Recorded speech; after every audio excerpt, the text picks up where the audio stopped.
And I'm curious what you think about kind of what's elapsed since we last talked, because obviously the main point of conversation is the trade deadline. We kind of talked about some possibilities. I don't think we mentioned Kevin Herter. That wasn't really on the bingo card. I don't know whose bingo card had that, but I was kind of gravitating towards, even though his dad is a friend of the show, although I haven't heard from him since the trade. But Jaden Ivey, I did think I was kind of gravitating towards the idea that he would be part of a package, and then it did look like maybe they said, okay, we think maybe Jaden's got a better opportunity elsewhere, and let's add a veteran with some shooting upside that can kind of fill a role and add to our depth and not go with anything that shakes the core of the team. Yes. First off, anybody that had Kevin Herter on their bingo card, I need to start following them on Twitter or wherever, because they got the inside scoop somewhere. Never would have guessed that Kevin Herter would have been the trade target. But afterwards, when I started processing it, I thought it makes a lot of sense to me on paper, based on how Kevin Herter can kind of be, the Walmart brand of Duncan Robinson, if you will. I may have just thrown some shade at Kevin Herter. I did not mean to do that, but Kevin Herter is just another movement shooter, just like Duncan, that can come around screens. JB Bickerstaff can draw plays for him. Just another person that has a little bit more gravity behind the three-point line than somebody like Jaden Ivey wouldn't have. So what I mean by that is, even if, Jaden Ivey has been a decent shooter from a percentage standpoint for the last 2 years, but really from how he's getting those shots up are normally, just wide open catch and shoot threes, whereas Kevin Herter kind of has more gravity as a movement shooter when he's coming around screens like Duncan Robinson, when you got to chase him around, like Rip Hamilton in a half-court set. So I understand the idea on paper as to why Langdon made that. And, based on his drafting history, his record of drafting as a GM with New Orleans, he helped out in Brooklyn and other places. I can't blame him for wanting to also get a swap in that move. If we can move up from 28 to 23, at the draft, I trust that Trajan will find a guy that he really likes, that he couldn't get at 28, that he can get at a pick like 23. And lastly, I'll round it out with just talking about Ivy. The whole situation, I just feel sad about ever since his rookie year, where he averaged something like 16, 4 and 4 or something, and looked as athletic as ever his freshman or his rookie year. And, he looked like he could have been a really good complementary backcourt mate with Cade Cunningham, and we just never saw that produce. We never saw it happen, and I don't think it's to anybody's fault of their own. I saw recently that Ivy, got a DNP with Chicago. He broke his left leg, and then when he was still with the Pistons, he had surgery on his right knee, and now he's sitting out for left knee soreness. So it makes you wonder if that knee is struggling from the leg break at all, if it's been having to work harder. But based on his quotes that he said recently, where he feels like he's not the same J.I. anymore, just the whole situation, I think, is a sad situation. But I can see why Trajan made the move that he made. I agree with all of that. I want to go back to Jaden, but I have this up on my computer, so I want to hit this first because I've become a little focused on the whole Walmart brandedness of Kevin Herter, because they have, I don't know how familiar you are with their product lines, but they have different types of Walmart brands. And so okay. I think it's important to clarify which one he is, because Walmart's not a sponsor, so I don't think I'm going to get in too much trouble for this, but they have the Mainstays brand. I think that's a little bit kind of lower end. Then they have the Great Value brand. That's kind of like the staple of theirs. Yeah.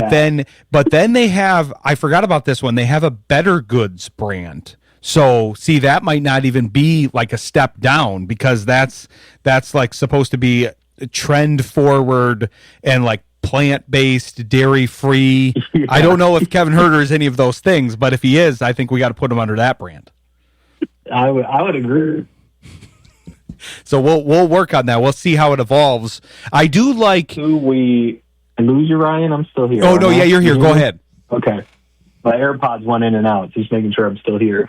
I think the Kevin Herter this year is vastly different from the Kevin Herter that maybe we've seen in years past with Atlanta. He just hasn't found his shooting stroke, and it's been a little inconsistent. So I think there are two different brands to Kevin Herter, and I really hope that the one who can knock down 39% of his threes, the great value brand Kevin Herter, I hope that we are able to see him at this point. But frankly, with JB Bickerstaff right now, he's out of the rotation, I would say. He's out of the 10-man that JB Bickerstaff has, and it'll be interesting come playoff time or come the rest of the season to see if Herter makes his way into it, if they don't have a use for him yet. But I get the idea on paper. We just have not yet seen it, in person, in action yet. I agree with you. And honestly, I did think when they got him, because that was what everybody was focused on. Well, maybe he could shoot better in Detroit. It's like, you think? I mean, Sacramento, Chicago, those weren't necessarily the best fits for him there. And so I think being with Cade and being with everybody else, I mean, we talk about him being kind of a discount version of Duncan Robinson. Duncan Robinson has looked better since he got to the Pistons. There were kind of two different versions of that. I've always had this theory. I feel like you'd be a good one to talk about this with. I've always had this theory, the Mendoza line in baseball. I don't know if you've heard of that, but basically it was a marker named after a fielder, and basically everybody below that line was kind of like not good enough, and then above that you were okay, and he was like exactly average.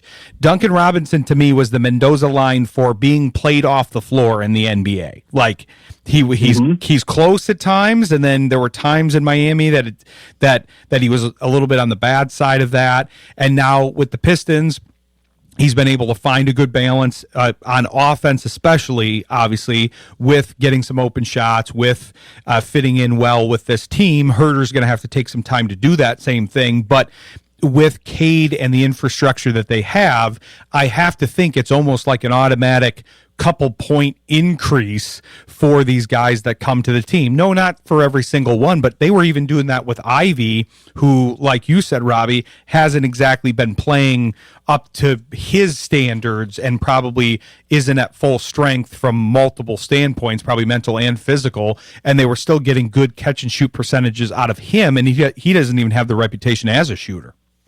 Right. I think if you compare who he's playing with in Sacramento, who he's playing with in Chicago, and then, you put him on the floor with Cade Cunningham, who very well could be MVP and is playing like an MVP this year. You're guaranteed to get better shots on this team than you are in any of your other teams that Herter has played on. And to add to your theory with Duncan, like, I think you could add Malik Beasley last year. I think you could add Javonte Green this year. Frankly, I think you could add Duren this year as well. I think Duren has taken a leap, but it's because he has such great chemistry with Cade, their lob chemistry. I just feel like any off-ball player that wants to come play with Cade, like, you're guaranteed to have one of your best career years just because he has so much gravity of his own, and he's such a willing passer and wants to make the right play that if you're open in the corner, like I think I heard today, I was listening to a podcast, Javonte Green is shooting 50% from one of the corners, and it's like, well, you better get him the ball if he's open there, and Cade will find him. So I totally agree with your theory that, hey, maybe we're recruiting for the offseason right now. Any off-ball player that can shoot, Detroit wants you, and Cade Cunningham will find you the ball. So there's our shot at recruiting any NBA players that are listening to us right now. I do think that's a smart play, and I'd be watching this if I were a player looking at somebody, comparing myself to a Malik Beasley, a Duncan Robinson, saying, "Hey, I can do something similar if I'm in that offense." I wouldn't be surprised, and that's what they need. So I want to come back with that conversation because it's an interesting conversation with guys making other guys better regardless of kind of the role that they come in as, because I've had this discussion over the years about some of the more prominent players in the NBA. So I want to pose that to you here. But stick with us. We'll come back with Robbie Bettelon after the break. You're listening to Sports Intel on Jethro FM. Coming back here with Robbie Bettelon, having a good conversation about the Pistons as a whole and kind of basketball as a whole, because this is something that's always perplexed me, Robbie. He's obviously at the end of his career now, and so I'm not doing a different thing. I've said this all through his career, but when LeBron rose to prominence in the NBA, I always felt like he needed a lot around him for a star player. I'm not taking anything away from him. I'm not trying to do him versus MJ debate. I think that was in our tagline for the show when we first promoted it, that we wouldn't have conversations like that. So I'd be going back on that. But it's not that type of conversation. It's the idea that there are some players that need certain guys to play with so that they can kind of get better as a result and play their game. Cade is the type. There's some of these modern day guys, Cade, Tyrese Halliburton. I know the Pistons fans aren't big fans of his, but I think he's in this category as well. They raise the level of the people around them. And to me, if I were a player on another team, that would be good marketing to come to that team, because if you're thinking about it, you're a math guy. It's like, okay, how do I raise my level? Well, if I'm a guy like Javonte Green and I come from Boston and Chicago, and I was kind of languishing on the bench, I come to the Pistons. Yeah, you have some of the injury stuff that happens that gives him some more time, but he does the next man up thing. He makes himself look good. He deserves a lot of credit for what he's done, but the rest of the team elevates him too, and now he's made himself some money. I hope it's still on the Pistons, because he's been one of my favorite Pistons, but there's several examples on this team. There's hardly a guy that Cade hasn't made better, which is kind of why Jaden stuck out more, because that synergy wasn't there. I agree, and you could kind of tell with Jaden that he had just kind of lost a step, right? Like, he just didn't have that quickness, he didn't have that speed, that burst off the dribble that he used to have. But totally agreed with everything else. I mean, it really seems like everybody's play has taken up a notch. They're playing up a level, and I do think it's Cade playing at an MVP level that really is leading this team. And I love the LeBron comparison, because I feel like the message around LeBron, right, was always like, we got to get shooting. We got to get shooting. We got to get spacing around LeBron. And with all the talk of spacing, of three-point shooting, I will admit, right, I'm a very biased to the modern game. I believe in like an offense that values spacing, that values three-point shooting. And so for me, at the beginning of the year, when we're leading the league in points in the paint, we're shooting as many twos as we are, to me, it kind of has taken me back, or it has shown me how a team can still be successful in the NBA that still kind of brings that old school mentality, as opposed to kind of the space, the pace and space, the 3-and-D kind of teams. This is a team that wants to be physical with you, like it's 2004 all over again. They want to score in the paint. If they can't easily get to the paint, they'll back you down, they'll bully you into it. And so for myself, I will say it has kind of, this season has been a learning moment for me, where I feel like I've heard in the media, like, you got to value three-point shooting, you got to value spacing, and the Pistons are just completely going against the grain in regards to that. And It's not how I would have built this team, and frankly, I'm just so happy that I'm not the one in charge because this team is so fun. They embody Detroit so much, and it's so eye-opening to me that they're doing it in a way that most teams at the top are not doing it.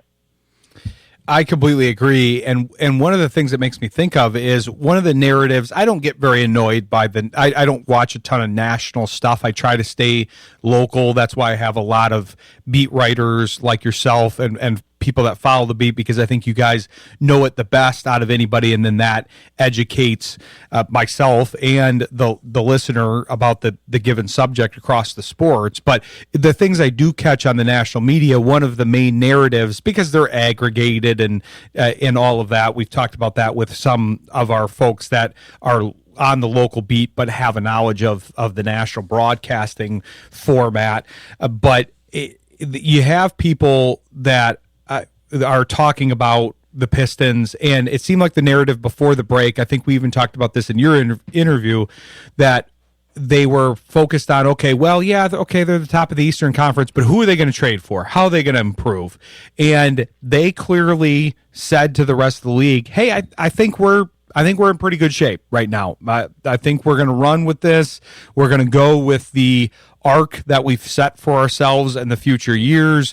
We've now identified maybe the person that would, because we had Kyle Metz on last week, and we talked about how this is also a play for the offseason, because there was probably going to be somebody left without a chair if you're going to re-sign Duren to his likely contract after this season. Ivy would then have to be signed, and now you've got Thompson, you've got Holland, you've got some of these support pieces that you probably have interest in bringing back. So you've got to eliminate somebody, and no offense to Jaden, for all the reasons that we're talking about, it did seem like maybe he was the one that was kind of left out. I hope and think he can do well if he stays healthy elsewhere, but getting caught up in trying to re-sign him and Duren at the same time and retain enough money would have been a tough thing for the offseason. And one of the things that I keep seeing for this individual playing style is, but it's not going to translate to the playoffs. I disagree with that. I think this style is going to translate very well because they're winning games with not necessarily the best three-point shooting. So if they can tick up at all, their physicality, their defense, those things will travel. And if they can just shoot slightly above what they have been doing over the course of the season, I think they can fare fairly well through these, knock them down, drag them out series in the playoffs. Mm-hmm. Mm-hmm. And to your point, to the message that they sent to the league, right? Like we really haven't seen Herter play much at all. It's not like, the trade deadline.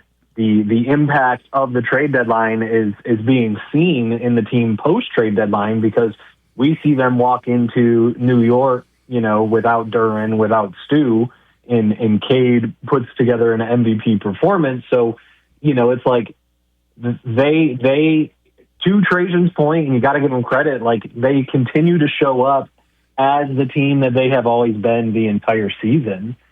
Even without their trade deadline acquisition, even playing a factor. So I think, especially with where they are at in the schedule right now, this is probably their toughest 2 weeks, or their most important 2 weeks, with them playing Wemby right now. OKC coming up. They've got Cleveland twice. I think they see San Antonio again next week. So they've got some big games coming up, and I think my only fear about the playoffs, and the playoffs themselves are just such an interesting concept, where you can just throw so many different types of defenses at the same team to figure out what works, right? And so my only fear is like, does a opposing team in the first round want to put a center on Asar? So they're going to leave Asar open at the 3-point line.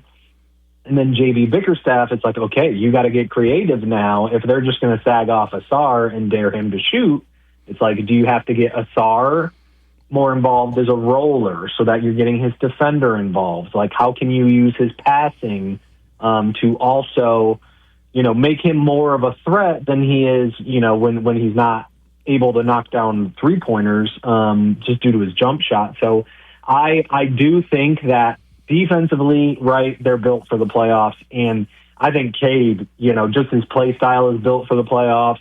The slow pick and roll, he can get to his spots, and especially like if defense is tough, if he's still, he in the New York game, he was just elevating when Brunson was on him. It's like there was nobody guarding him and he would just elevate right over him like he was not even there. So I think the defense is built for the playoffs. I think Cade is built for the playoffs.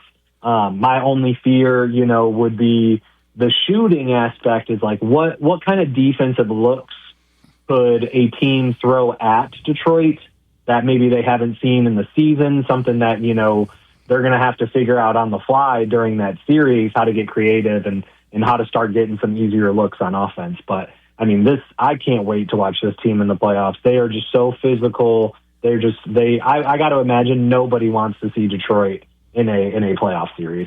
Not at all. And that is a good point because Thompson is kind of in this middle ground a little bit offensively where he's still finding that side of things. He's got a lot of nice traits even there. Obviously, his defense is the thing that keeps him on the floor currently. But I think that's where the depth that we're talking about comes in too, because they can throw so many different lineups at you too, especially now that they have Herter in the mix. Now you got that other shooter that can go with or instead of Robinson. If there are some issues, you've got different lineups that maybe this is more of a Danis kind of game, or we got to feature him a little bit more. Maybe we need offense off the bench from Sasser. Maybe Green needs to come in and shoot 50% from whichever corner that is. Maybe Ron needs to come off the bench and give some energy, or they can also play big, because that would be one interesting way to counter that, putting a center on Thompson. It's like, okay, well, you can try that, but how about our front court becomes Beef Stew and Duren, and then good luck trying to deal with all three of those guys on the floor at the same time, because Stewart can stretch the floor well enough and they will just beat the heck out of whoever's on the floor. Yeah, if the center's on Asar, then somebody smaller isn't guarding Duren. And so Duren is going to be, feasting inside, trying to get some rebounds and whatnot. Yeah, I totally agree. And frankly, like, the bench is also, like, I just feel great about the bench as well compared to other benches that are going to be in the playoffs. And the fact that, Herter, I would say, is kind of 11th man, Sasser is 12th man, and it's like, if you do need spot minutes from those guys, and frankly, Sasser has offered it all season, right? He's been consistent with inconsistent minutes, and so if there ever is, a need for a plethora of 3-point shooting, they do have the depth pieces that if you do need some spot minutes, you could absolutely find some extra shooting somewhere where maybe, that same player isn't a part of the normal regular season rotation, but easily could still help space the floor out in a few possessions in the playoffs. Exactly. And it would be kind of criminal to talk about. I think we've mentioned almost every name on the team other than Paul Reed, who has been very good on this team and is a good example of that next man up thing. Because when I know we had this discussion even during the trade deadline preview, kind of talking about, do they add a guy that can stretch the floor as a big? But we talked about Reed in that interview. They clearly felt confident in him, and now we're kind of seeing why through these suspensions here. He's very strong, and no, you don't necessarily want to have to go with him in the playoffs, because that means you're possibly losing Duren or Stu for various reasons, injuries or fouls or whatever. But the point with this team is, if you do have to go into the depth, they pretty much everybody has proven that they can fill in for whoever it is. Even Danis with Cade. I know I'm not comparing them at all, but Danis did very well filling in for Cade, and that's why they ended up converting his contract. But that depth, I think, will be a compound factor, because you've got the fact that everybody has kind of stepped up and has the experience this season. And also, hopefully that means fresher legs in the playoffs, which a lot of this, as you know, watching the NBA for so long, is just a battle of attrition by the time you get to the playoffs. Yeah, you've played 82 games, and you're hoping that you're winning 16 more. And I think not too many teams are going 16-0 through 4 series. So, yeah, you've got at least, you're looking at 100-plus games in a season if you're making it all the way to the championship. So, I just thinking about the playoffs and talking about the playoffs now, I'm getting excited. I got the Spurs game on, and it's getting a little chippy in the Spurs game. And I think the world is a much better place when the Pistons are good at basketball. If they're a top team in the league, like the league just needs it. And frankly, like this team has fully embraced like the Detroit culture and the Detroit name. And it's just fascinating to see, frankly. Like it's such a fun team, and it's such the way that they've been constructed, the way that they play, the way that they stand up for each other, frankly, too. This is a tight-knit group. JB Biggerstuff has done a fantastic job about the culture. And I know that we probably talked about trading Tobias during our last call. And even to your point, going back to Paul Reed, like Paul adds to the culture. I think he's part of what they call the dog pound. Like Tobias has obviously been such an instrumental part of turning around the culture from their season 2 seasons ago. So I think it's a lot easier, right, for you and I to throw around all these trades and think about what it may look like afterwards. But based on what we see out of Paul, out of Tobias, those kind of guys on the court, I'm sure they're making even more of a difference, in the locker room. And I think that's something that we probably, just can't put a price on at this point. But you see the effects of it, and it no doubt plays a role in how this team is performing currently. Exactly. Culture is a compound effect. We've seen that in all these different sports, leagues, teams.